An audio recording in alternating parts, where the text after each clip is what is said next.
Hello, everyone. I'm here with Benjamin Studebaker. Benjamin, how are you doing today? I'm doing great. How are you?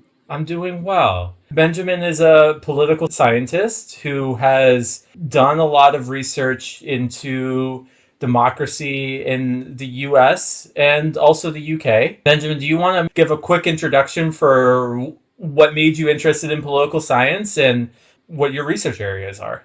Yeah, so I'm a political theorist. I focus specifically on legitimacy, on narratives, how democracies and states in general persuade their populations to go along with the decisions that they make. Maybe not necessarily endorsing those decisions, but at least tolerating them reluctantly. I did my PhD at the University of Cambridge. Prior to that, I grew up in Indiana. I got interested in politics when I was 8 during the Gore-Bush election in the year 2000. I got really fascinated for some reason with the Social Security lockbox debate. Would they do tax cuts or would they keep the money in the Social Security lockbox? I don't know why, as an 8-year-old, I became fascinated with that. I think I've always been interested in how human beings make decisions together about important things where there's real disagreement. And it's not going to be easy to get everybody to think the same thing, take the same side. Intractable disagreement really fascinates me. Real serious conflict. Yeah, this makes total sense. I've also always been fascinated with how people make decisions. And I think in this day and age, intractable decisions is very relevant. You've done a lot of research to the American system as being in what you consider a chronic crisis, and for you, seemingly in a legitimacy crisis. Do you want to walk us through what you mean by that? Yeah, so I think a lot of the time when people think about legitimacy, it's either something that you have or you don't have. So either people go along with the things that the state decides, or they don't go along with it, in which case you have a revolt, you have a revolution, you have a civil conflict. But I think that it's possible to have a more complicated kind of legitimacy, what I call minimal legitimacy. And in minimal legitimacy, there is a frustration with the particular decisions that the state makes, and a frustration with some of the specific rules and procedures that are used to reach the decisions. But this frustration doesn't go so far as to embolden the population to think that there's some alternative political system out there that it can install through a revolution or through a coup or some other kind of upheaval. And so because the population doesn't think that there's some other much better system out there waiting for it, it gets stuck trying to tweak the procedures and reform them and purify them and make them more functional, less corrupt. And so the frustration has a kind of floor on it that prevents the worst possible outcomes from happening. And because people are not able to go into that terrain of revolution, civil conflict, it seems as if the system is very stable. But at the same time, there's enormous frustration with the decisions that are taken, and even with some of the rules. It's just that this frustration has not produced an alternative system that people have positive confidence in. So there's a lot of negativity, but very little positive confidence, and it produces a particular kind of legitimation crisis that's marked by immobility and mutual suspicion. The things that people propose to try to improve the system get painted by those who disagree with them as attempts to install some other kind of regime that would be much worse. So the reforms that you might recommend to try to make democracy work a little better, whether that's electoral reform, reform to the party system, maybe it's substantive policy reform, healthcare reform, immigration reform, maybe it's focused around things like the balance of power among the three branches of government, or the states and the federal government, or the bureaucracy and the elected officials, whichever it might be. Your opponents will claim that your attempts to tweak the system and reform it are attempts to install some kind of authoritarianism that's doomed to fail. So the fear of some other system prevents a lot of the substantive changes that people try to make from happening. And therefore, there's this feeling of just running in circles, running in place all the time. So it seems like people might not be satisfied with their government or what the government's doing, but at the same time, it's not like they want to end democracy, because they still have a value of that. So it's not like they want to start a revolution and become like a communist country or fascist country or something like that. But at the same time, this gets fed into this sense of, oh, we need to refine the system, and our enemies, our political others, are trying to destroy democracy. Yeah, there's a sense that the system is broken, but also you can't change it. So some of it is marked by positive attachment to democracy, even though there's a frustration with any particular form that it takes in real life. And then some of it is also marked by fear of anything else. And this comes from the history of the 20th century, the history of fascism and communism in the Soviet Union.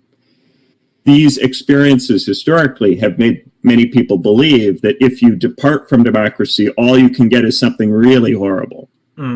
So even for some people who quite dislike democracy, who are very frustrated with it, who wouldn't be so positively attached to it, there's still a fear of these other things. And that fear circumscribes what you're able to countenance politically. So how do you think the U.S. got this way? And can you give maybe an example of how this is played out in current U.S. society? So I think it has a lot to do with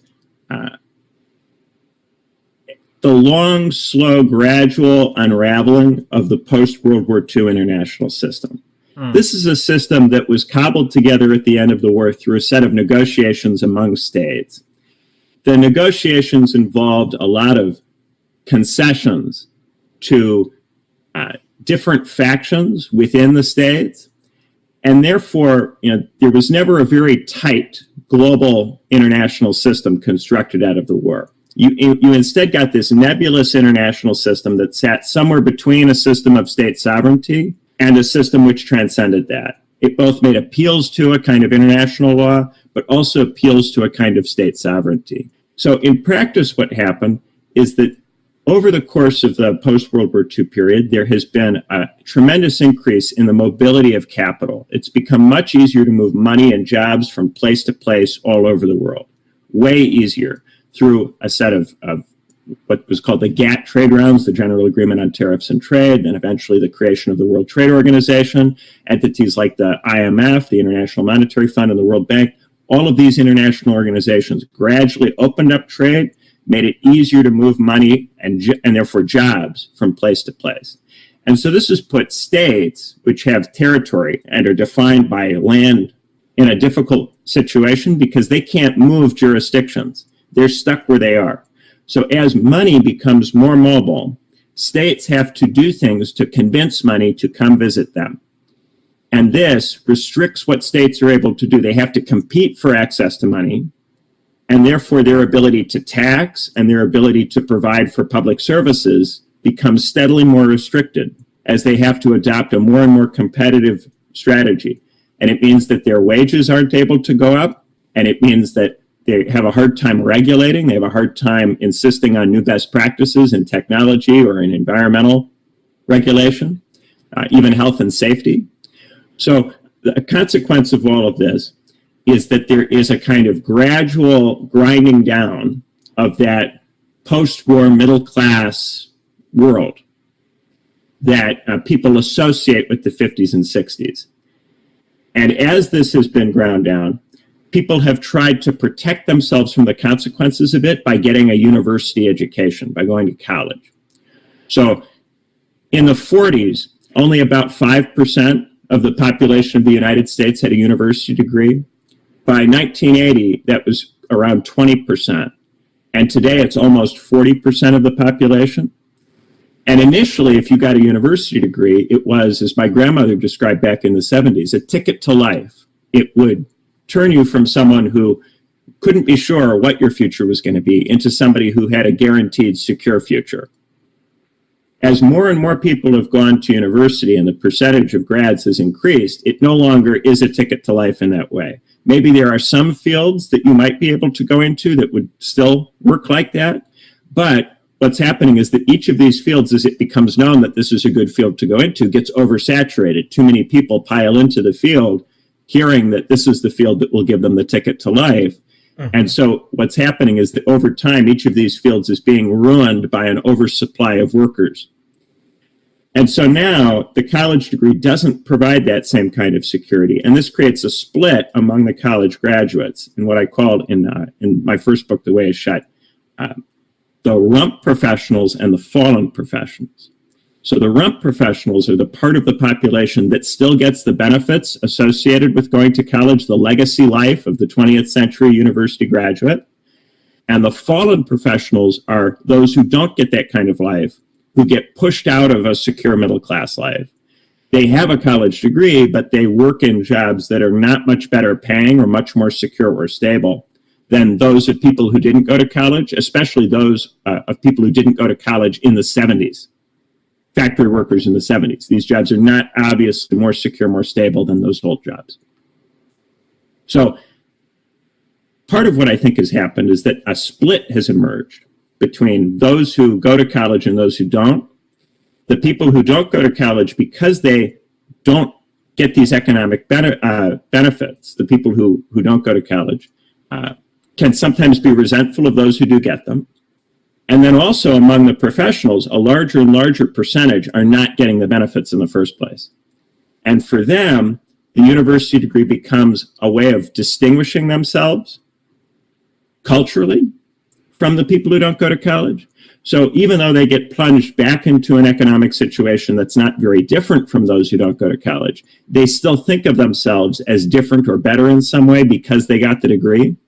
And this makes them resistant to coming together into some kind of political movement with the people who didn't go to college.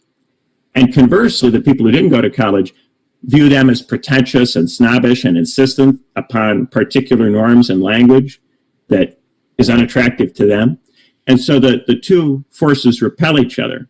So as capital mobility is increasing and as it's becoming more difficult for people to get that stable middle class life, there's also infighting that's going on between the graduates and the non-graduates. And that makes it more and more difficult for there to be any kind of political response. And as time goes on and capital gets more mobile, if you do get a political response, if in a country a government is elected, which is determined to try to change this system by raising taxes or restoring capital controls or coming together with other states to try to regulate the movement of money around the world, individual countries have less and less leverage over time because the flows of money become more and more central to their growth trajectory. And because of the different timings of the elections in the different countries, it becomes very difficult to get large numbers of governments elected at the same time who understand the problem in the same way and can commit to the same multilateral response. And therefore, we're not getting good multilateral cooperative action among the states, among the nation states. We're instead getting unilateral action by particular governments that are frustrated with the situation and aren't totally sure how to respond to it. And most of the time, that unilateral action results in negative economic consequences for the country that tries to go its own way, and eventually an election where the government that attempts that alternative strategy is voted out.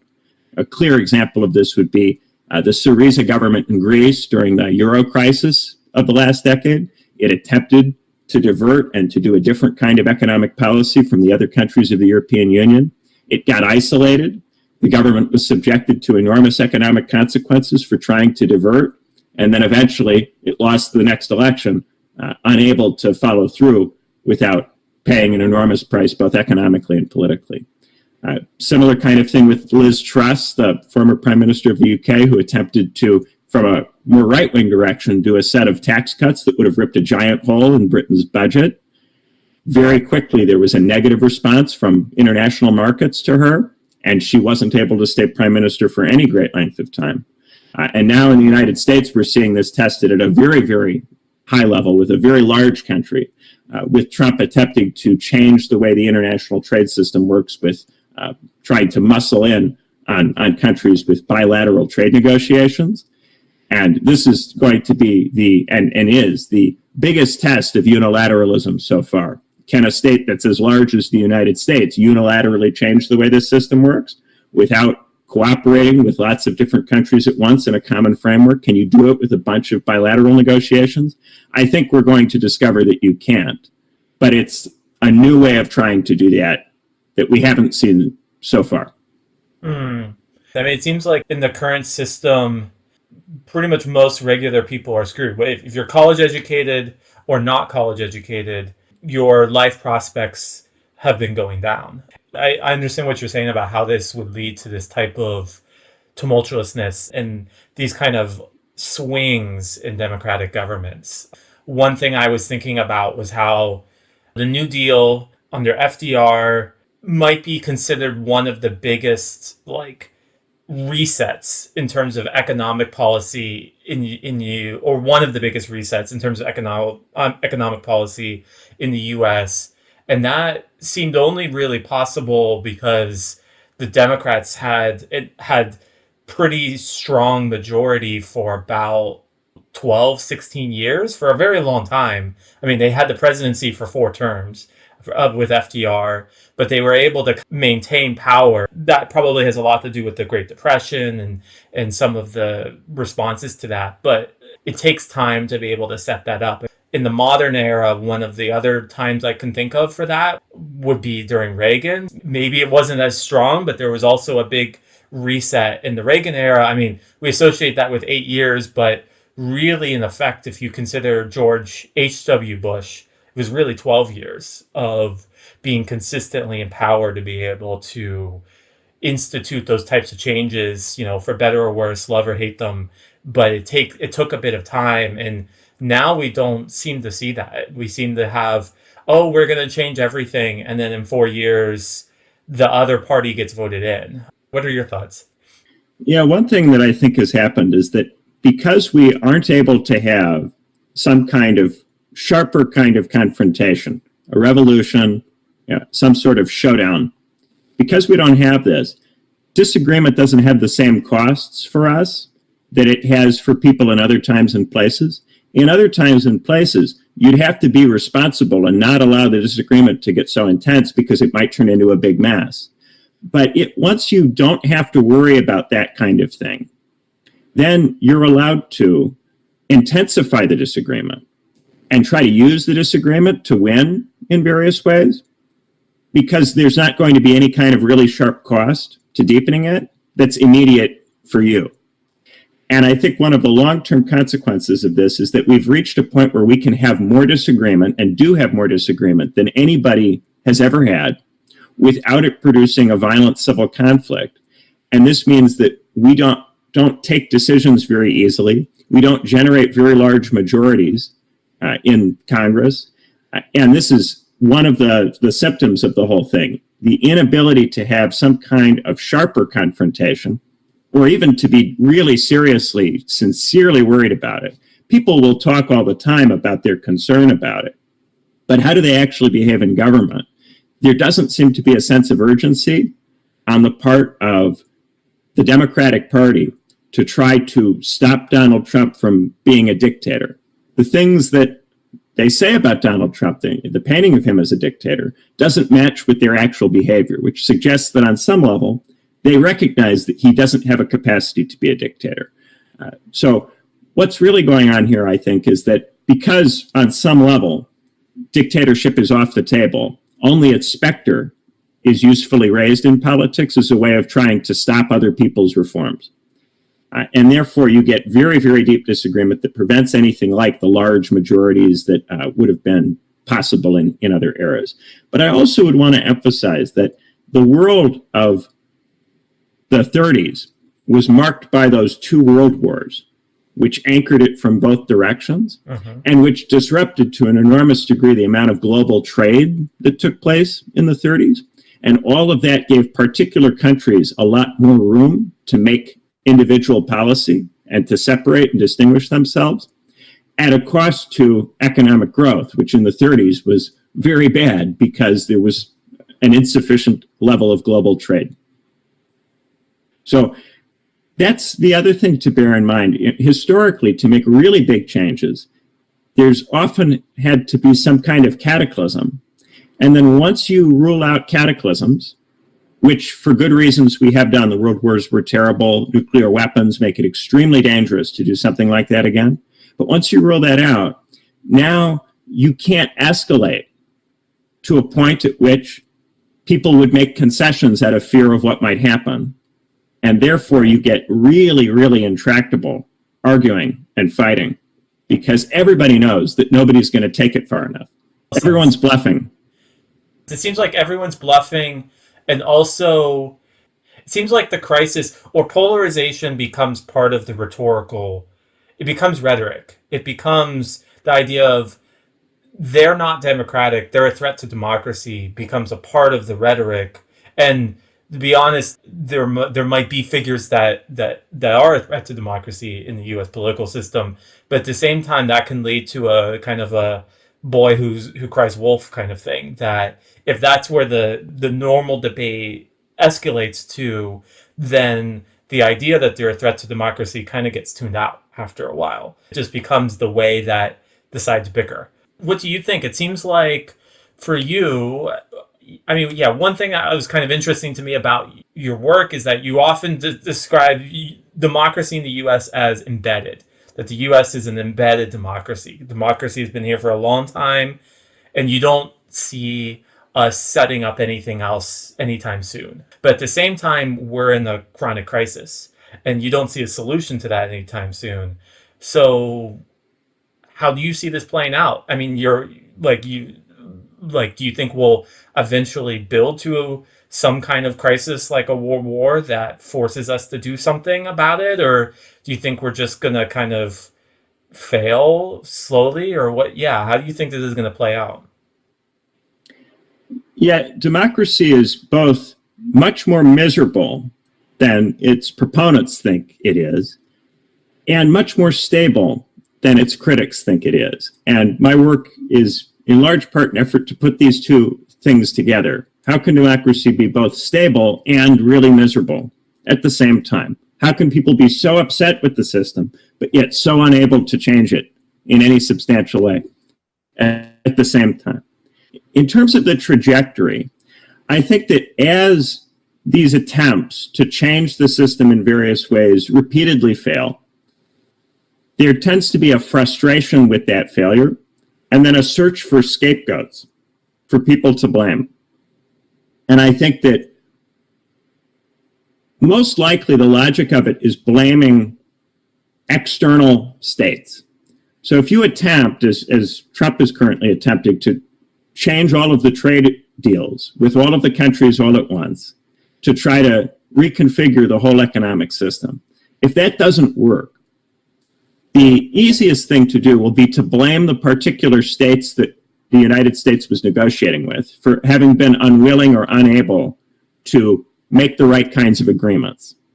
And I think in particular, this is going to be how it gets framed with regard to China. I think it's unlikely that the current negotiations between the United States and China will produce a grand bargain that really does change the global system in such a way that people's lives become substantially better. And I think while there might be some kind of agreement to tamp down on the level of wrangling for some period of time, to calm things down for a while, the agreement will not be sufficiently transformational. It will be felt to be similar to the agreement that was reached at the end of the first Trump administration, which was an agreement to back off on the trade war for a while so as to economically survive the COVID pandemic. I think we'll end up getting something that doesn't change it altogether that much. There might be some movement of jobs from China to some of the other states in East Asia that also have low wages and low regulations, but I don't think there's going to be a huge number of jobs, returning to the United States or anything like that. Maybe some production in sectors related immediately to defense will come back to the United States, or some supply chains related to defense will be restructured so as not to involve China. But I don't think there's going to be a huge revitalization of the global economic system on the basis of this strategy. So once that doesn't happen, then the question is, how do people respond to that not happening? I think it's likely that people will respond by blaming China for it, and that this will produce a more antagonistic relationship with China, but not all at once. I think that there might be subsequent rounds of attempts to negotiate with China, with future presidents involved in those rounds. It might take 20 or 30 years for the relationship to deteriorate.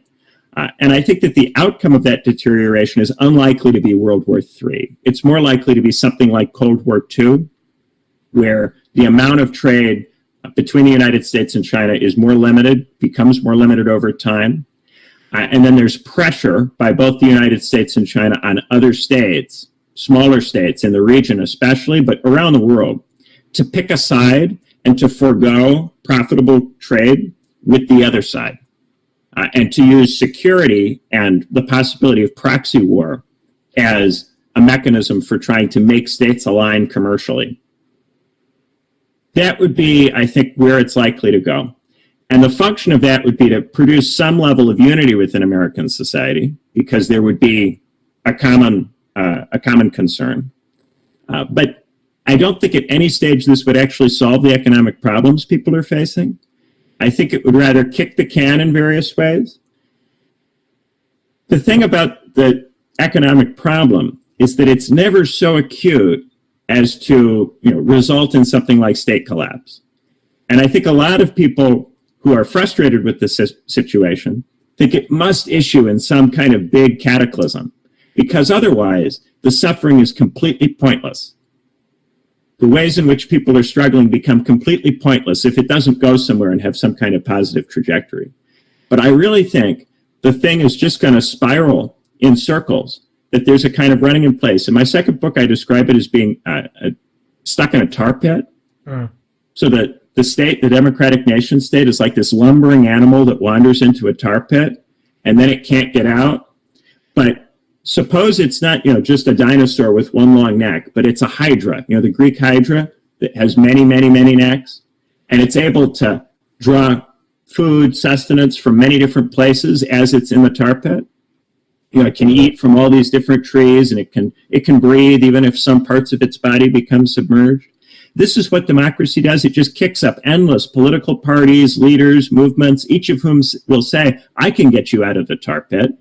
And then what happens? All the heads pull in different directions all at once. The heads don't pull together. They're too divided to pull together. And so the thing gets more and more stuck in the tar pit. And this becomes a worse problem the bigger and nastier the tar pit is. And gradually over time, the increase in capital mobility makes the tar pit bigger and nastier and harder to get out of in any case. And then the divisions among the heads, the writhing of the heads on top of the frothing of the heads on top of this animal, just get it stuck in there even deeper. And the things that we do to try to get out further stick us in there. The divisions that we're creating now by trying to solve the problem with this trade strategy are going to be with us for a long time. The ways of thinking, the adversarial thinking, is going to be with us for a long time. And it's going to make it even harder for the problem to be understood, much less extricated from. This reminds me of a metaphor one of my professors in undergrad many, many years ago would give. And it was we're in an airplane and we think we're flying, but we're really falling very slowly, that we're really gliding and our wings are keeping us up, but we're just falling more and more slowly, and eventually we'll hit a big crash. But I don't think there's going to be a big crash. That's what I was going to ask you. That's the difference. Keep going. That was what I was about to ask you. If you think no big crash. Why do you say that? Yeah. In part because all of the other countries of the world are stuck in the same kind of situation, but their dinosaurs are typically smaller than ours. Mm-hmm. So they're stuck in the tar pit with even less, musculature, even less capacity to meaningfully move around.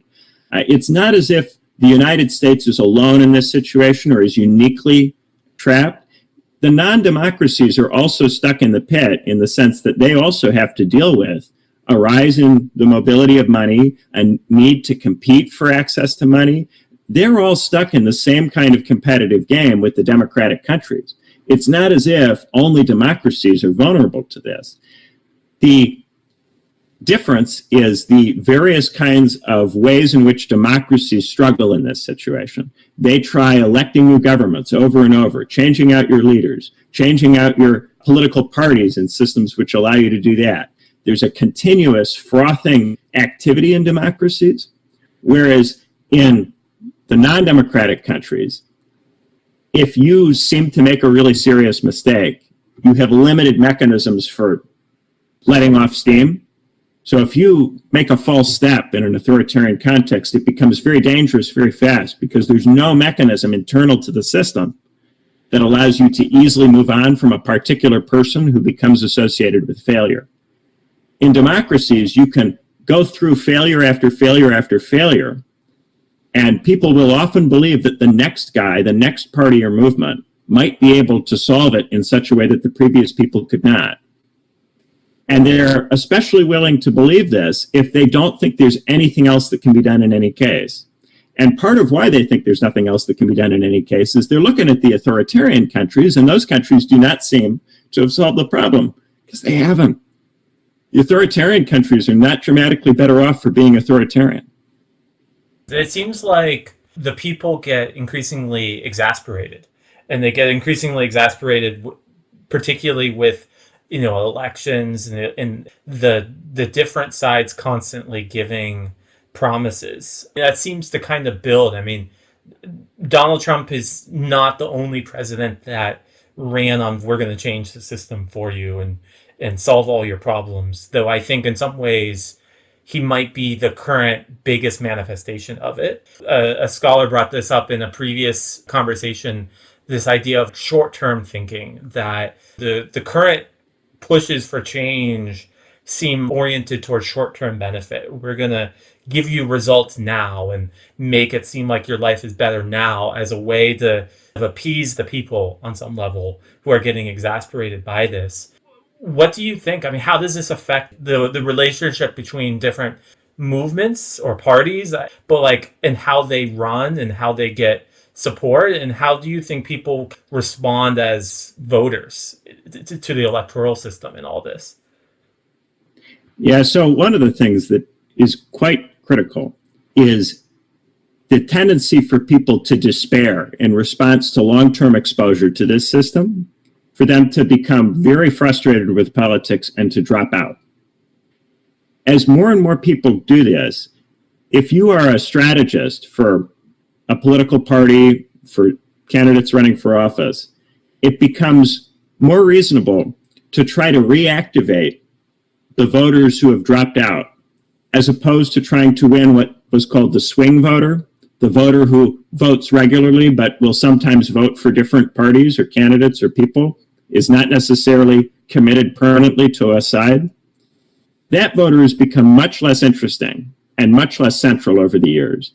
And instead, the focus has increasingly been on what they call the fringe voter, the person who doesn't always vote. As this period goes on, I think there's a very large chunk of the population that might not vote. And it's the might not vote people that are increasingly targeted. And in both of my books, I talk about a set of kind of enclaves that people retreat into when they become frustrated with politics. They can't realize their values through political action. So they try to realize these values in different domains, what I call the 4 Fs: faith, family, fandoms, and futurism. And these 4 Fs are each different ways of reorienting yourself so as to find meaning in life in some other kind of terrain. So whether you are committed to your religious beliefs, to a church or a religious organization, whether you are focused on building a family, creating and constructing a sustainable form of household, whether you are focused on the particular hobbies that you have, the media franchises or games or whatever it is that you enjoy in your downtime, you can get committed to that, involved in online communities around that. And then, of course, visions of the future, getting behind particular tech companies, particular tech oligarchs, billionaires, trying to follow them and go to Mars with them or go to some vision of the future with them beyond our present situation. These are all different ways of kind of trying to get outside of the political. And so what the strategists do, what the political strategists do, is they find ways to tie these things nonetheless to politics, so that you can't use these things to escape politics, but they actually lead you back in somehow. So maybe it's the politicization of religion, the preponderance of professional priests who have some kind of interest in getting you to politicize your religious beliefs in some way, shape, or form.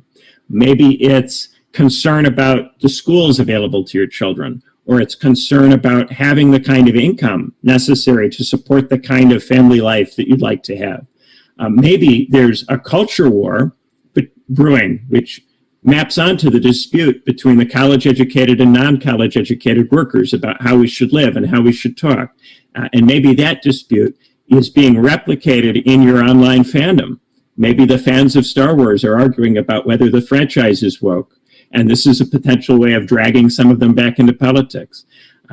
Then, in terms of futurism, it has become increasingly difficult for these individual tech billionaires to remain plausibly politically neutral. They're getting dragged into politics, and as they get dragged into politics, they attract all kinds of negative attention and become much less liked than they were before.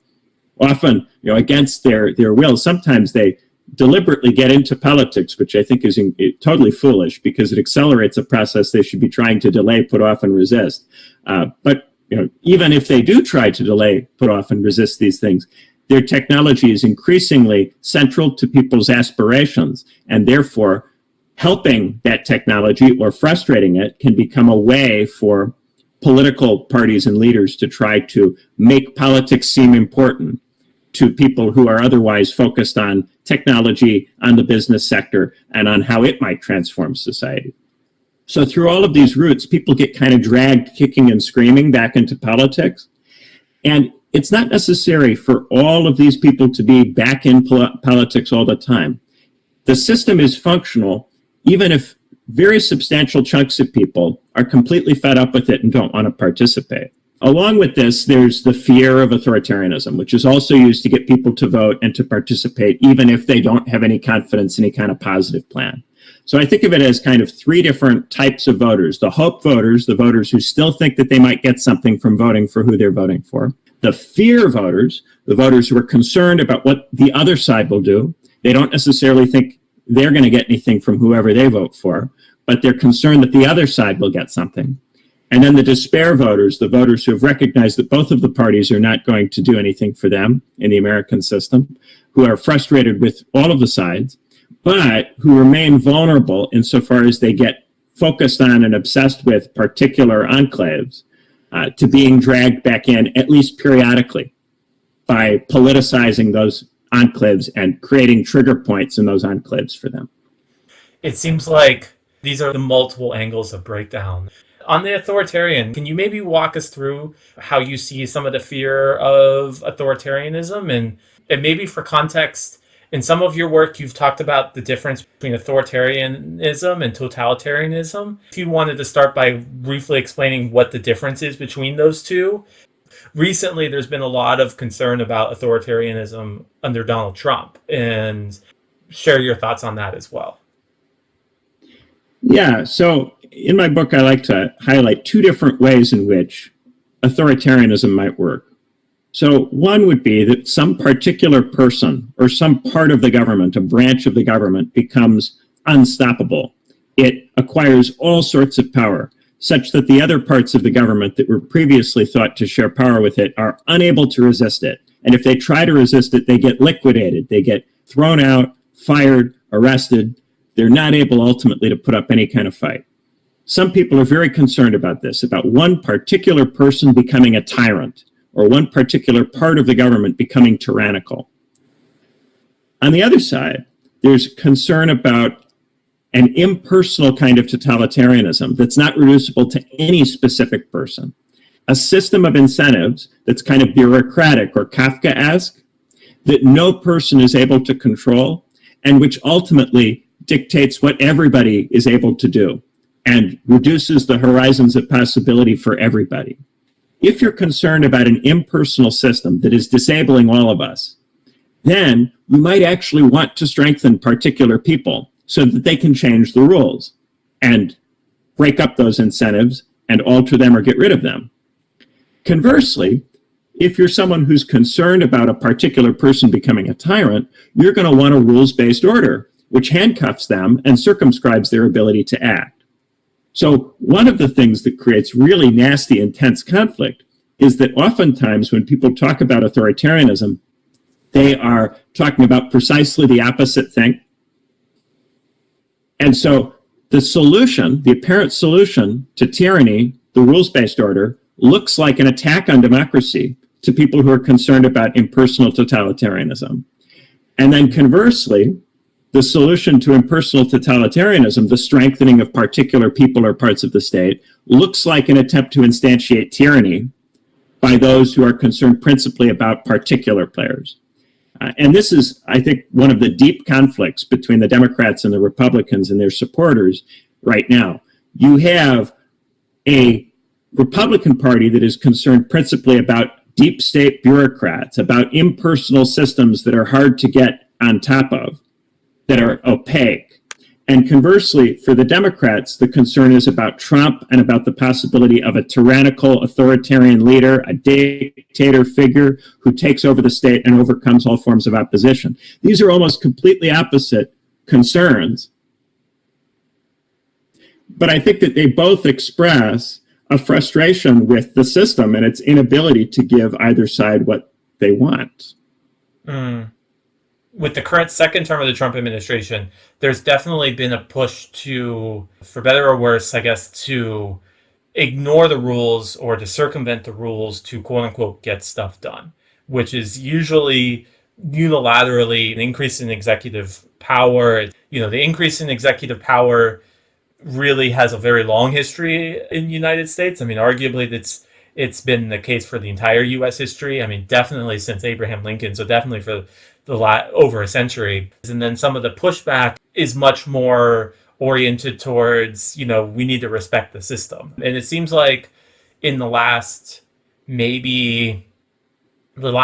roughly decade, we've seen the Democratic Party be very institutionalist, we need to uphold the system, uphold the rules, maintain the order. In my mind, I saw this with Biden, feel free to agree or disagree, but that these are in response to each other. What do you think is the right balance between the two? Maybe there isn't a good balance and it's just the oscillations of a crisis. What do you see as the right way to do this? If you have a problem that you can't solve, this problem of money moving all over the world very easily and it becoming very difficult to divert from policies that are competitive from the point of view of attracting this money, if you're stuck in that situation, having a government that's more dominated by electeds versus a government that's more dominated by career civil servants, neither one of those things is going to solve that problem. Mm-hmm.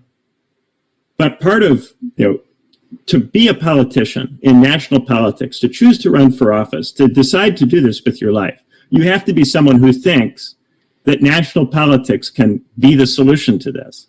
So you have to be somebody who thinks that if you could manage to get the state configured in the way that you'd like it configured, if you can get the nation state oriented the way you'd like it oriented, that would get you out of the jam. So, of course, the politicians think that if only they or people like them had more ability to make the decision, then policy would be better made and you might get out of the problem. Each of the heads on the Hydra thinks that if only the whole beast would just follow me, then the problem would be solved. So each of the heads proposes to reform or tweak the system so as to make the system more likely to follow them. And this is also the case for the Democrats. The Democrats, their interest is more in deferring to experts. So they're more focused on technocratic expert bodies and the view that people should follow them, follow the science, follow the career civil servants who know their departments very well, follow the career lawyers, judges who have been in the legal system for a long time and have a kind of expertise that is meant to come from their being in that position. Just as the Democrats have a vision of how the state should be more responsive to some particular part of it, so do the Republicans, and their focus is on elected officials and constraints imposed upon elected officials by the legal system or by the bureaucrats. There's an old show, old British TV show, Yes Minister, which kind of satirizes this long boiling split between the elected official, the minister, and his head civil servant. And the continuous back and forth is each of the two thinks that the problem is the other one. But of course, the real problems that a country faces are not reducible to a power struggle between bureaucrats and electeds. They have deeper causes that go beyond this. And so the infighting about the procedures that we see that has become completely ubiquitous seems very important to the people who are engaged in the fighting. But in actual point of fact, I think the problem that is causing the frustration is this unraveling of the economic system and this loss of capacity to reliably produce stable middle-class life for large numbers of people. And this problem is not going to be solved by either strengthening the president or by strengthening bureaucratic, technocratic expert bodies. It would need to be solved with a new international system, a new set of rules governing the global economic system. And no one has been able to make those rules. The United States has been able to break them at certain points, like when Nixon took the United States off the Bretton Woods system in 1971. There have been moments where an American president has been able to be disruptive, like Trump trying to start all of these trade wars all at once. But usually what the Americans are able to do is to damage the system without creating a new way of doing business. The Americans can break it, but they can't necessarily put it back together or build something new. It seems like this is a big factor in creating gridlock, where administrations can't get stuff done. They definitely can't get long-term stuff done because it's probably going to switch to the other extreme, the other head of the Hydra, we'll say, next time around. Or maybe can you walk us through how you view the gridlock in the U.S. system and why you consider the U.S. system gridlocked? Well, so the American system is particularly prone to gridlock because of how many moving parts it has. So not just the three branches of government, but also all of the state governments in addition to the federal government. And then also there are all sorts of rules regarding how political parties have to operate. If you want to get ballot access in many states for many of the higher up offices, you have to conduct primaries. So your process for picking candidates has to meet certain legal standards. There's an enormous amount, therefore, of offices that have to be contested to try to make the American political system do anything in particular. And if you try to act without having won enough of these offices, then you tend to run into the limits imposed by the lack of having won the offices. This often leads people to think that if only they could win enough of the offices all at once, that all of a sudden the system would perform for them. But that is only the tip of the iceberg, because you then have the international situation that the United States is in. A situation that the United States made for itself gradually over time. Yeah, I was going to say the U.S. helped create the current international system in a pretty significant way. Yes, it created the set of rules which now heavily circumscribe what it's able to do without paying a substantial economic cost, which will then have political costs. And the American electoral cycle has a kind of political time to it that's very short. Every 2 years, you get the entire House of Representatives up for re-election. That's a much shorter window than you typically see in other countries, where oftentimes the elections will be something like 5 years apart. So when you have elections every 2 years, you have to be engaged in economic policy that is consistent with being competitive in that next election. If you divert from that, then you're going to take a hit in that next election, which is then going to circumscribe what you can do subsequently. So the mechanisms in the United States do make it very gridlock prone. But I think a lot of people then look at that and go, well, if only you didn't have the gridlock, then all of a sudden you'd be able to move, you'd be able to maneuver. I think even if you did have a much more centralized kind of system in the United States, you would still find that the United States would be subject to these competitive pressures brought on by the international system that the United States created. That's what we see all over the world with all the other countries of the world. No matter what kind of government they have, they're all subject to these same competitive pressures. The thing is, because the United States has always been a democracy, making the United States authoritarian and seeing what happens hasn't been tried. And yet there's no stomach for trying that. Nobody wants to try it. If you ask people, what do they want? They will all claim that they're committed, with very few exceptions, to democracy in some form or fashion in the United States. It's only their opponents who will accuse them of being fascists or communists or some other kind of authoritarian statist. What this reminds me of is the book Democracy for Realists, which is a good book. I don't know if you've heard of it, but any viewer, I think you should check the book out. But I think a core argument of the book is that voters vote not based off of ideology, not based off of what they actually think about the issues or the platform of the party or the politician running the candidate, but based mostly off of whether or not their life is better in the months or maybe year, but usually the couple months prior to the election. So if their life feels better to them, they're more likely to vote for that candidate again. And if their life feels not better, they're going to vote for whatever the other candidate is, no matter which side, whether that's conservative, liberal, whether that person is touting we should make big change or this or this. That elections are often our lives seem better, therefore we're going to vote the same person in, or our lives are worse, so we're going to vote the other person out. And to connect that, if what you're saying is right about the economic issues, and these economic issues seem separate, like most politicians can't, like a lot of the day-to-day economic issues are well beyond what like a president or a specific candidate can actually do in any office. So it's not really their fault. It's often based off of forces for the U.S. international forces that are often well beyond their control. But if what you're saying that the U.S.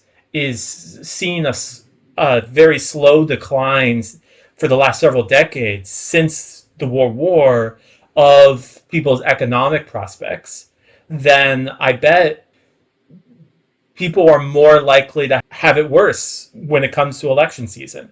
So according to the book, then they're more likely just to vote for the other person. So you're going to see more swings in and of itself if things are in decline. I mean, and maybe in contrast to one of their big arguments for why the 30s was able to see such a big heyday for the Democratic Party was because things seemed to be getting better since the Great Recession, and they were getting better for a long period, so people kept voting in that party that was related to that, which was the Democratic Party. But it seems like then, no matter what, if we're in a polarized environment, a non-polarized environment, we're going to see a constant swing back and forth. Or, yeah, what do you think? I think the Acton Bartels book tracks one of the things that goes on, which is a tendency for the swing voters to back and forth a lot. Of course, the swing voters have become less important in recent years than they were in, say, the 30s. The focus is increasingly on the fringe voter. So the fringe voter, if they vote, they're likely only to vote for one of the two parties, or perhaps, their decision is whether to vote third party or for one of the two parties, or to drop out completely. Yeah. So when you're dealing with that kind of voter, you don't necessarily have someone who is willing to vote for both of the parties in the way that the 30s swing voter would.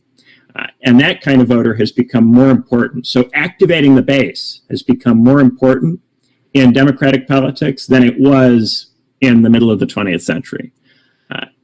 And I think that exhaustion with the system and the going into despair, that's very distinctly a now thing, and something that empirical analyses, which try to go back into the 20th century and look at data, struggled to fully appreciate or to take into account.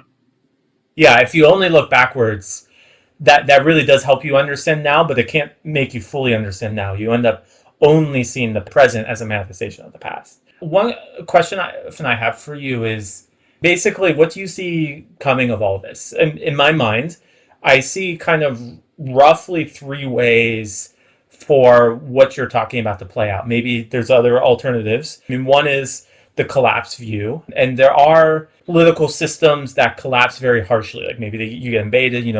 There's powers that have a very clear, they're powerful, and then suddenly, like the Soviet Union, they just collapse. And then you have powers that stick around for a long period post-peak. They've peaked and they're kind of declining, and they just flit around for a very long time. I mean, like the Byzantines and the Ottomans, actually in the same part of the world, but different time, the one replaced the other. It seemed like both examples, like the Ottomans existed for centuries after they had peaked as a power. And then maybe the third one, this is a bit opportunistic. I mean, with your metaphor with the Hydra, so that was an animal stuck in a tar pit. But one thing that made me think about were some plants can actually grow, or in a way kind of similar to how you were describing the Hydra, where you have multiple heads that are sprouting out. And sometimes that can be, for them, sometimes that can be opportunistic. They're stuck in the the equivalent of a tar pit, like bad nutrient soil or something. And I don't know if this plant is like this, but it kind of reminds me of my dad trying to desperately kill the mulberry bush in the garden of our old home growing up. Every year it would come back where it has these competing heads and not much happens, and then somehow the winds change and it's able to gain something one of the heads is actually able to gain traction, and something about it allows it to actually grow, where you have like this kind of slow decline, and then something happens maybe, I don't know, a couple decades from now, and it reascends. What do you think? Do any of these seem realistic, or do you see a different possibility? I'm not so focused on relative decline. So my narrative is not that the United States is declining relative to other powers in a manner analogous to the Ottomans or the Byzantines, right? So other countries, the other states that might be thought of as competitors with the United States, often people will think that these problems that the United States faces aren't faced by these other countries, but they are. Mm-hmm. And these other countries' political systems give them different versions of the problem that look different, that are not easy for us to access, in part because the quality of our media coverage and reporting on these other countries is poor, in part because many of these other countries conceal a lot of what's going on internally within their territory, such that it's difficult for us even to know what's going on. So I don't see something like relative decline, not something like the Soviet Union either, because in the case of the Soviet Union, it was evident to people in the Soviet Union that people in other parts of the world were getting much richer than them and living much better than they were living in terms of consumer goods. So we don't have some kind of obvious example of some other country or some other system that's working much better than the American system. So there isn't some reason to defect to a different system. There isn't some reason imminently for us to embrace some other kind of system. Nothing else really seems likely to do anything for us. And there's still all this fear about previous attempts to bring about other kinds of systems in the 20th century. And if we were to try to do that now, wouldn't we just reproduce those horrors and reproduce those consequences? I think people are still largely thinking in that way. So I don't see some kind of collapse, and I don't see some kind of slow relative decline of the United States in comparison with other states. What I see is a whole global system that becomes less stable over time, that is increasingly governed by what will seem to be an emergency, but which will just be a continuation of the same thing, ultimately. So we will have, refugee crises, we will have trade disputes with other countries, we'll have all of these kind of manifestations of frustration and of weaker states in parts of the world where there's a real limit to the state capacity and a real lack of ability to coordinate. Some of those states might collapse or might fall into civil conflict. States that are in places that are being transformed by climate change, that are under environmental pressure, some of them might not ultimately survive the cataclysms and the enormous amount of rapid change that's taking place around the world all the time. But this change masks what is on another level a sameness, which is that ultimately, I don't really think that the United States is either going to lose its position of relative preeminence or regain the capacity to, if it ever even had the capacity, to unilaterally by itself create a world system. So if the United States can't transform the international system by instantiating a set of new rules, and the United States cannot decline to the point at which the whole thing breaks down and falls apart, what you get is, I think, a regression into something like a Cold War dynamic in which the United States tries to pick winners and losers in the system as it becomes less unitary. And in that kind of context, most of the countries of the world are trying to, I think, remain part of the global economic system. They want to continue trading with the United States. They don't want to be isolated or kicked out of the system of international trade. So there is a willingness to negotiate to a point to try to remain in the system. But also the United States is not necessarily able or willing to kick countries completely out of the system of international trade all at once. because this is very disruptive to supply chains and therefore has political costs at home. So the willingness of the United States to really go through with attempting to destroy the international trade system and reconstitute it is limited, which means there's going to be a lot of bluff calling from the states that are negotiating with the United States. And I think what we're likely to get is something that is frustrating, that isn't the United States getting what it wants, but also is not the United States obviously declining and being replaced by some other state or coalition of states. What we'll get is a world system that doesn't really work, but which also doesn't go away. And this possibility that it doesn't work, but won't go away, and that this might go on our entire lifetime. You and I might be dead, and it might still be like this. This is, I think, the possibility nobody really wants to face. Everybody wants it to mean something. They want this period to mean something. They want it to produce either a transformation in the system and in which countries are the dominant countries within it, or the revitalization of the United States. But I don't think either one of those things is going to happen. I think we're just going to keep doing this for a very long time, with some possibility of increased acrimony. You know, my ceiling, the furthest I can really see this going is something like Cold War II. And to be honest with you, I'm not entirely convinced it will even go that far, because in the first Cold War, there was almost no trade between the Soviet Union and the United States. There was a little bit of financial intercourse, but very, very little.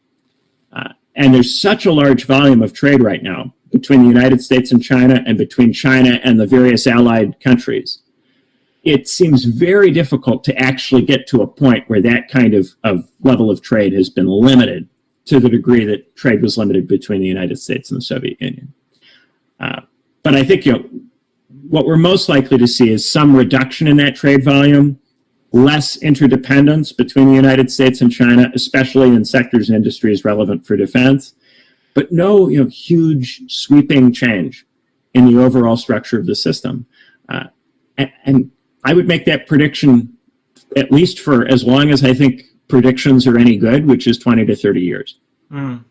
I could definitely see what you're saying on a 20 to 30 year time frame. And I think any time frame beyond that, things like chaos theory just becomes too hard to say much of anything. It just becomes we just don't know enough about what is going to happen over the next 20 or 30 years to make 50 or 100 year predictions. Right. I mean, if I suspect in some number of centuries the global system will change totally, and that's just based off of the fact that global systems have changed over the course of history, and things are very different than feudal societies. But how, I have no clue. And I think this is the thing for us to really watch. The thing to watch is any sign that something could change in a way that doesn't seem to be emerging from our current situation.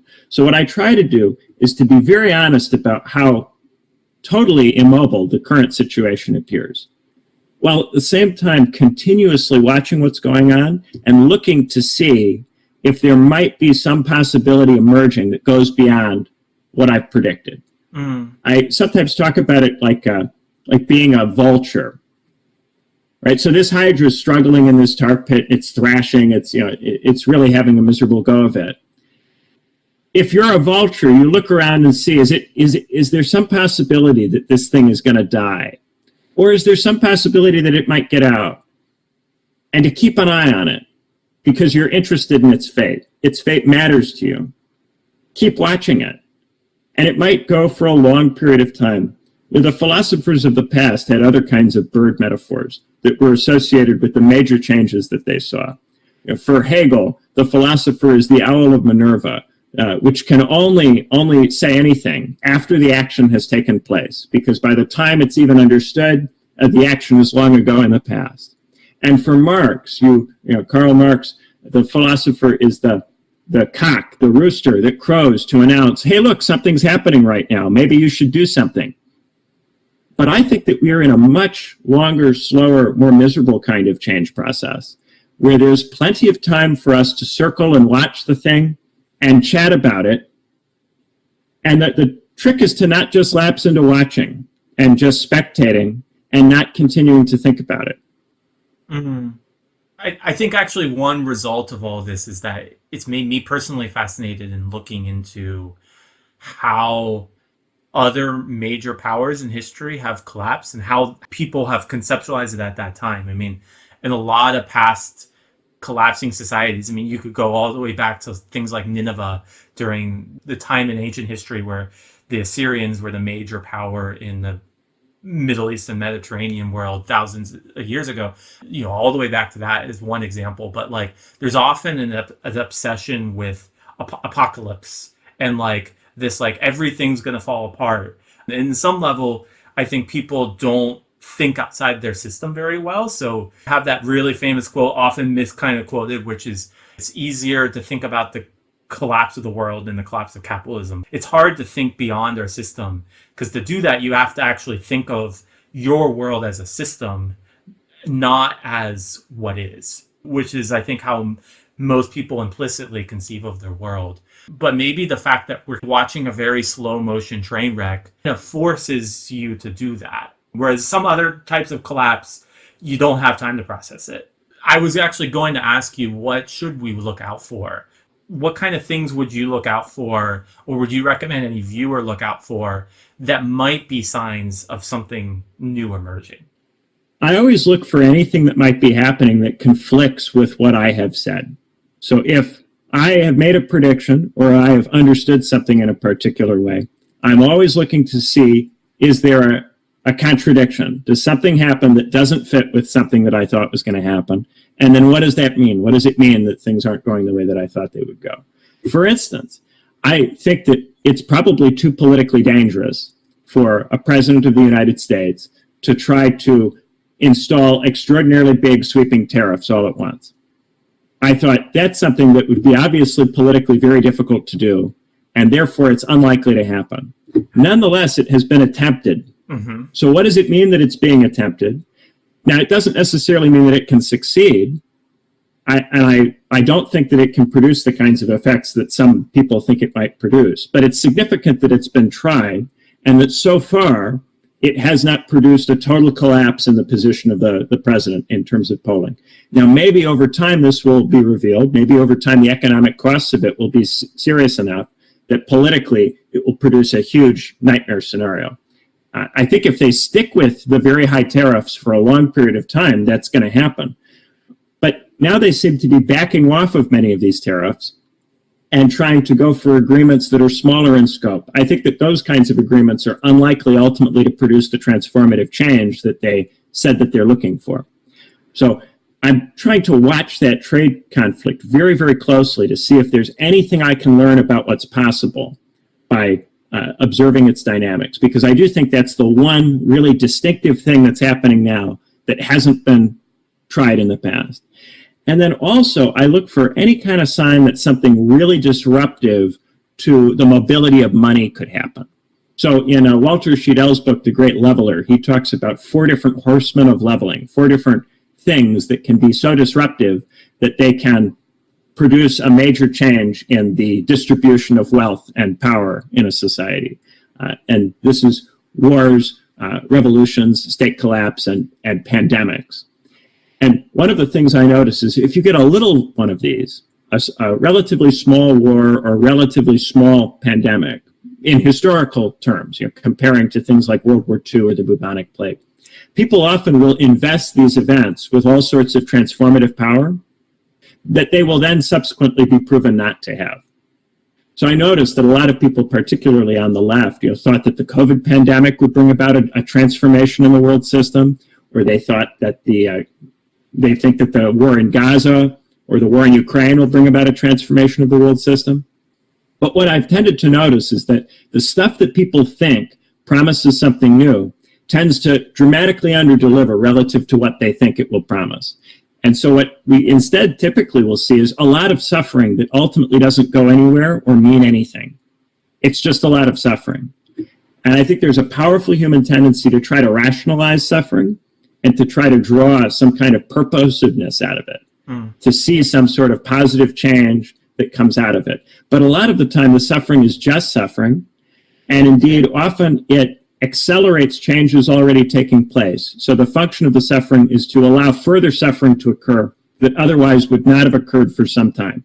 On some level, humans are meaning making animals. We love narratives. That's often how we process things. I mean, this is a core aspect of what it means to be human, is to try to process why things are happening. And that in and of itself to me is not bad.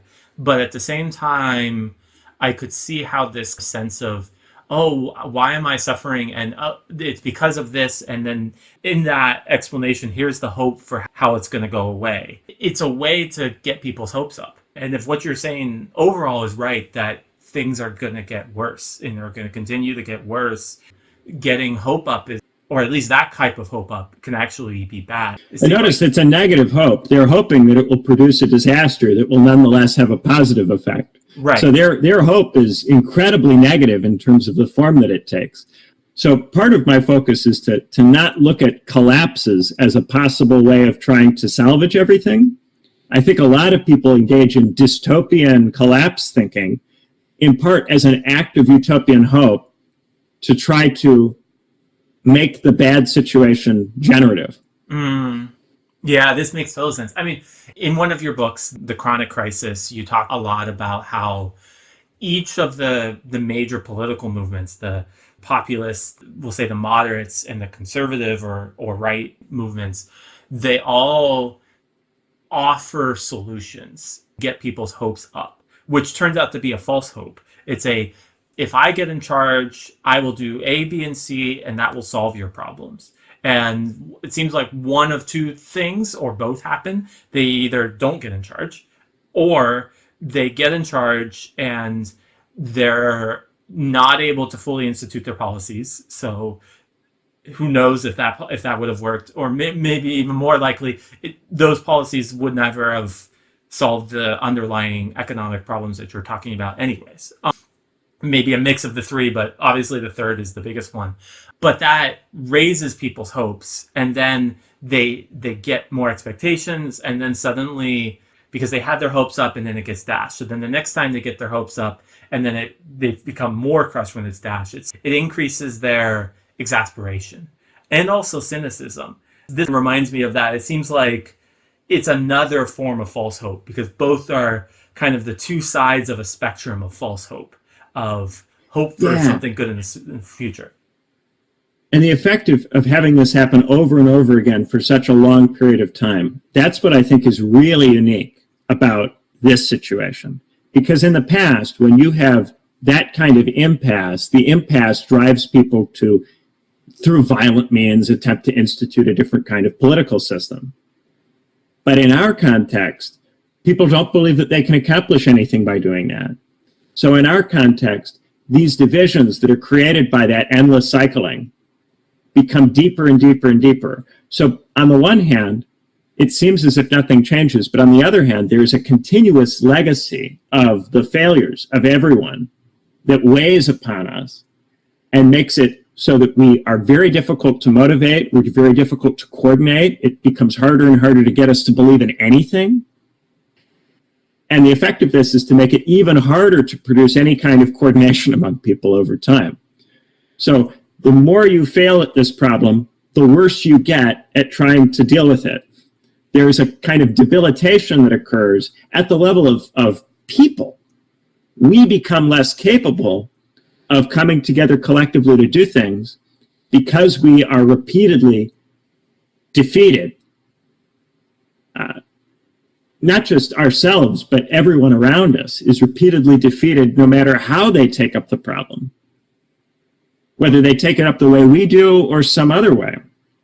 So it produces a kind of a dissipation of political energy, makes it harder and harder to get people to throw energy into politics, which means if you're a strategist for some candidate and you're able to convince people to get involved in politics, this becomes an increasingly valuable skill to convince people that it's a good use of their time to give their energy to a candidate for office.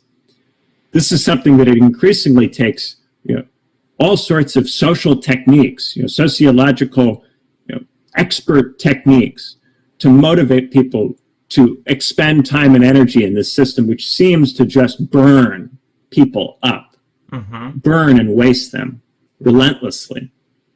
Well, it's a cat and mouse. It's just like a predator and prey, where the prey adapt ways of going away, and not getting caught by the predator, and then the predator adapts more and more ways to become better hunter to be able to get the prey. Reinforcing the system kind of reminds me of like a canyon in a desert climate. The Grand Canyon, like every time the river goes in a direction, it picks up erosion, it picks up soot, and it reinforces that bed. So like the Grand Canyon, the Colorado River's probably not going to alter from the Grand Canyon because it's just that's so deep. It's so refined in that direction based off of the accumulation of all that erosion over a long period. It does seem like that's what we're seeing now. It's like the energy is going in that direction, so it just continues to follow down that path. Yeah, the challenge is, as a political theorist, can you keep watching this process happen, even though it doesn't have any kind of positive narrative directionality to it? It's not going to satisfy you in any way. Can you continue to study it and keep an eye on it and look at it? A lot of people ultimately are not able to stay with this if it doesn't give them some kind of psychic reward. Yeah. And a lot of people's narratives about politics are in some way related to what they need to think to be able to keep watching it. Yeah, I mean, this makes total sense. It's very bleak. For you guys, it must be like watching a slow-moving train wreck. As experts, it's often looking at people make decisions that are not abiding with what makes sense, given the expertise as well. You know what it is? Yeah, what is it? It's like watching a train run over people, one after another after another. The wheels on a train, they're very sharp. And if a train passes over you, it just, slices right through you like you're nothing. It's not going to get derailed by a human being stuck in the way, right? So it's like a train that just runs over and decapitates and maims person after person after person. And meanwhile, the throttle just keeps getting pushed harder. It doesn't stop. Yeah. Wow, yeah. It just keeps going. Everyone wants it to end. How can the train continue to do this? But it can. Right. And if you talk to the conductor's probably like, what I'm doing is going to solve the problem. But what that person is doing is just increasing the accelerator on the problem. And every time he tries to do anything else, apart from that, he is worried he's going to get fired. Right. It's a new conductor who does the same thing. Yeah. So, yeah, I mean, there are many humans that have, they spend their lives doing something that's important to them. And then as they get older, often for many people on a practical level, this can be retirement. But like they realize, oh, what I built was just one drop in the big aspect of human endeavor, that like they didn't have the big solution for everything. But that's often what drove them throughout their life, is this idea of, oh, I'm going to make a difference in the world. At the same time, you seem much more sober. It's like you are looking at the system kind of knowing that it's a train that's decapitating people. You don't have that collusion. Like people in retrospect often realize that, but they don't realize it at the time. What's that like? It must be very sobering to look at it this way. Yeah, and then it's as if people just are arguing about whether the train should run on coal or whether it should, run on diesel fuel, or should it be electrified? Would that make it better? Should we get a restaurant car for the train? Yeah. Yeah. Most of the arguments don't seem to me to change fundamentally the trajectory of it, or fundamentally what it is or what it's going to be.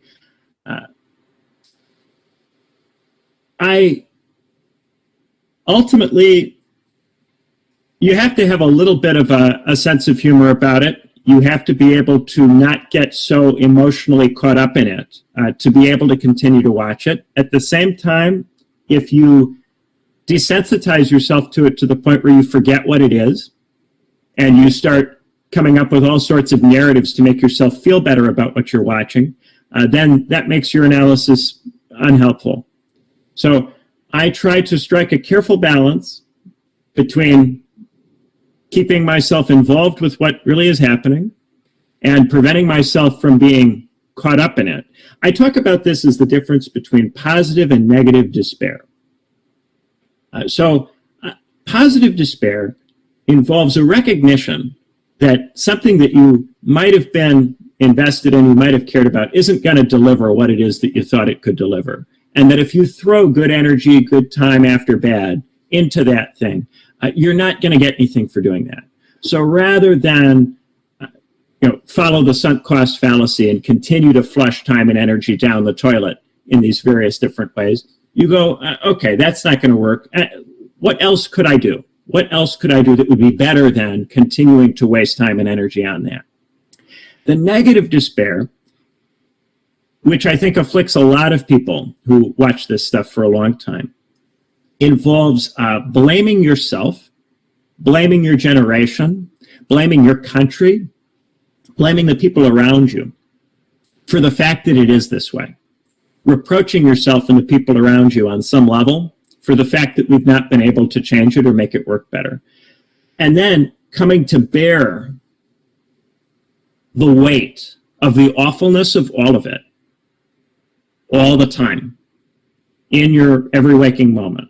Having your analysis continuously shaped by the weight of that, and some attempt by you to justify yourself in the face of it, that, I think, absolutely destroys people. That kind of negative despair where you blame yourself and make it about you, or you blame the people in your life and you make it about them.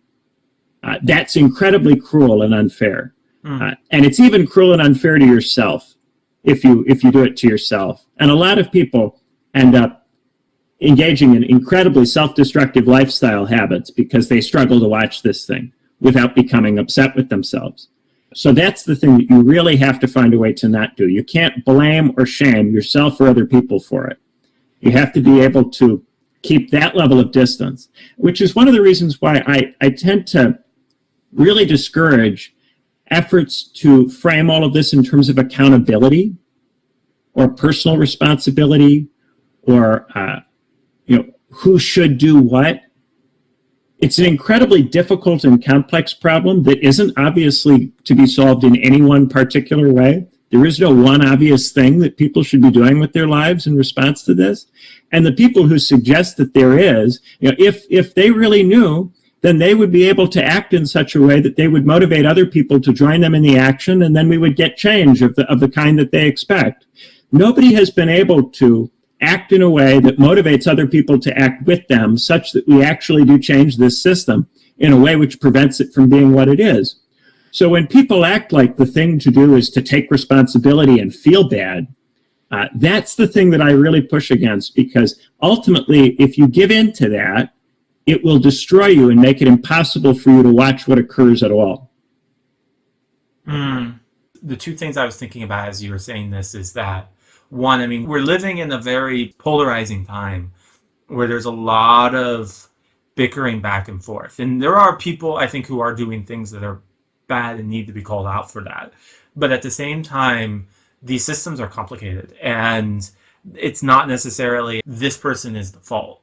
That's often a very oversimplified narrative that is both easy for us to psychologically hold to, and then also easy for certain people to sell politically too, for their own ends. But at the same time, it just doesn't, I see what you're saying has we're all in this together, even though this is a big problem.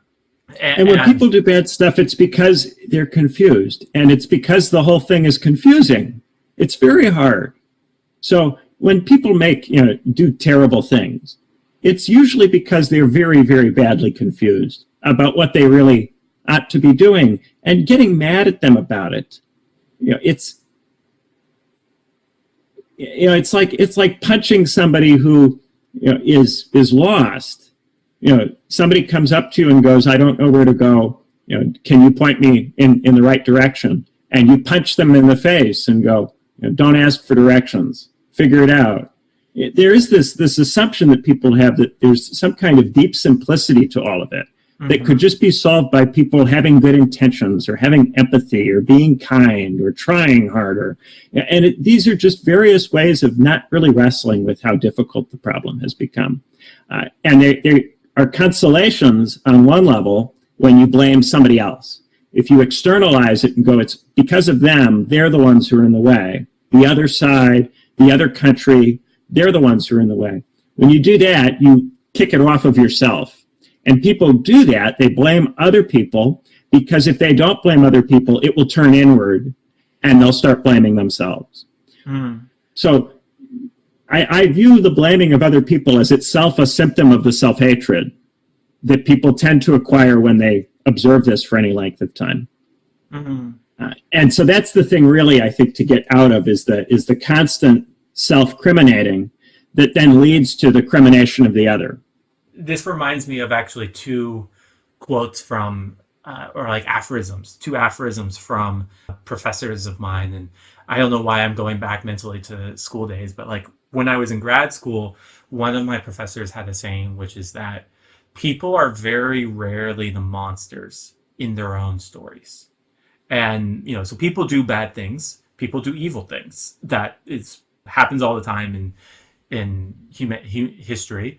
But people rarely conceive of what they're doing, even if they're doing something bad, as bad.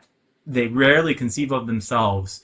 They usually have some type of internal justification when they make the decision, and also like a retrospective justification when they look back on the decisions that they made. And they form narratives that make them seem like this was the right call. You know, either it was necessary to stave off a bigger evil or whatever, or here's the reason why this was actually a good thing, whatever it was.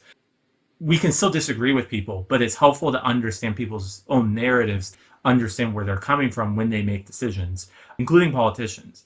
But the other thing this reminds me of, there was a professor who used to say, sometimes big societal problems, they're like a cesspool. Like you reference a tar pit. So this is a similar idea. For him, it was basically a big pool of sewage, a big pool of poop. And he's like, you know, often optimism, or I guess false optimism, says, oh, this is the solution. This will get us out. That's easy to launch into. This is the solution. And I think optimism and pessimism, or at least false optimism and false pessimism, can often go hand in hand, because we imagine here's the solution, kind of like maybe someone with bipolar might switch between being very manic and depressive, seemingly opposite emotional states. But then that solution doesn't pan out. That false optimism doesn't work out, and then they become despairing. They're like, nothing's going to work, everything. But he's like, often what you need to do is just sit, is like literally sit in the crap. Take the time to figure out the actual solutions that get us out of this mess, instead of just trying to immediately go into the next thing. And for complex issues, and what you're describing is, I think, an ultimate complex issue, that's often what's necessary. So that's what I was thinking about. I guess one final question I have is, your assessment is very bleak. Basically, we're going to be stuck in this system for the majority of our lives, at least. As how would you recommend people stay resilient or cope with the world that we find ourselves in now? Well, I think the main thing is to not blame yourself or other people for it. If you can avoid blaming yourself and other people for it, then you won't spend so much time in anger or in self-destructive lifestyle habits. A kind of stoic injunction to just get good and be good, regardless of what's going on, I don't think that that's very helpful. So, insofar as you have the capacity, construct your life in such a way that it puts you in good habits, in a good routine that helps you to not blame yourself and other people for things. That prevents you from getting so angry or so stressed out about what's going on, that you take it out on yourself or other people. The trouble is that part of the character of this crisis is to undermine the conditions that are necessary for people to not get so stressed out. Part of the character of this situation is to make it harder and harder to be in a routine that allows you to be reflective. So if you're stuck in a situation that doesn't permit that kind of reflectiveness, which you probably aren't if you're watching this video at this point in the video time mark, because you at least have enough time to watch a video of this length, so that's probably not you. But if you really are stuck in a situation where you are your whole schedule, your whole routine is dictated by what you've got to do to eat, it's going to be very, very hard to be able to stay sanguine about all of this. This is the trouble. I can give this advice, but it's not necessarily easy advice to follow. Mm-hmm. And insofar as people don't follow that advice, I'm not going to be blaming them for not following it, because it's very hard to follow it. And so this is the tricky thing. Anything that you tell people to do, right now, it seems that because of the character of this crisis, the things that you would tell people to do, it's very hard for them to actually do. Mm. And as soon as you start to try to positively tell people what to do, they'll give you all sorts of reasons why they can't do it. And the sad thing is that a lot of the reasons will be true. Mm. They will be real reasons that they will not be able to do that thing. And if it was something where somebody like me could come and say, here's what you should do, then it wouldn't be the kind of problem that it is. As soon as it's just a matter of somebody being very clever and saying, here's what you should do, then it's not the same kind of very, very complicated human problem. Then it becomes something simple, like you have a busted muffler and you need to get it replaced. The thing about politics is that it's not just a question of coming up with something to do, it's also coming up with something to do that other people can actually join you in doing, that's compatible with the way that they're living. And that's the thing that I think a lot of people miss. And part of why they tend to blame other people is they think, well, if people would just do this thing, then stuff would get better. And they stop there and they don't think, but why is it that people don't do that thing? Why is it persistently, despite many people arguing for doing that thing, it doesn't happen? Instead, they come up with some sort of excuse that allows them to blame those other people. They're racist, bigoted, sexist, they're stupid, ignorant, they are corrupt, evil, some kind of easy, convenient way of explaining away the fact that other people don't join you in the thing that you propose to do. But really, when other people aren't joining you in the thing that you propose to do, it's because the thing that you're proposing doesn't quite fit the situation. You haven't understood the situation well enough. And none of us have. That's why none of us have been able to just throw out an idea and have other people go, whoa, that's a great idea, let's go do it.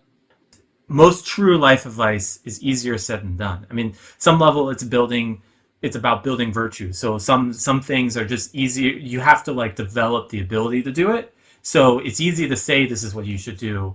But I think in this case, I mean, like what you're talking about, we're in a negative feedback loop. It's like the system, part of the reason why it's such a big problem is because it's actively negating the solutions. It's actively preventing us from being directed towards the solutions. But at the same time, I mean, I guess we're all in it together. I mean, even those that seem to be working against us in the system, we're all stuck in it, and we're ultimately going to have to figure out how to get through it. Yeah, thanks for having me on. I've appreciated coming on and talking about all of this.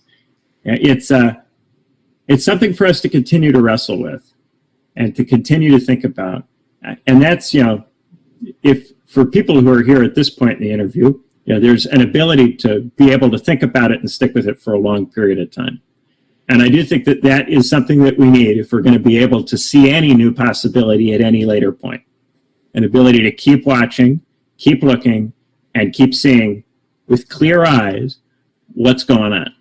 And if we continue to watch and look, we can't ever be sure that nothing will change. It's if we stop looking that we know for sure that we won't be part of any change that happens. Yeah, that makes total sense. Well, thanks for taking the time to talk now, and I hope you have a good rest of your time trying to navigate this mess and trying to look soberly at the system in hope that something will come up to allow change.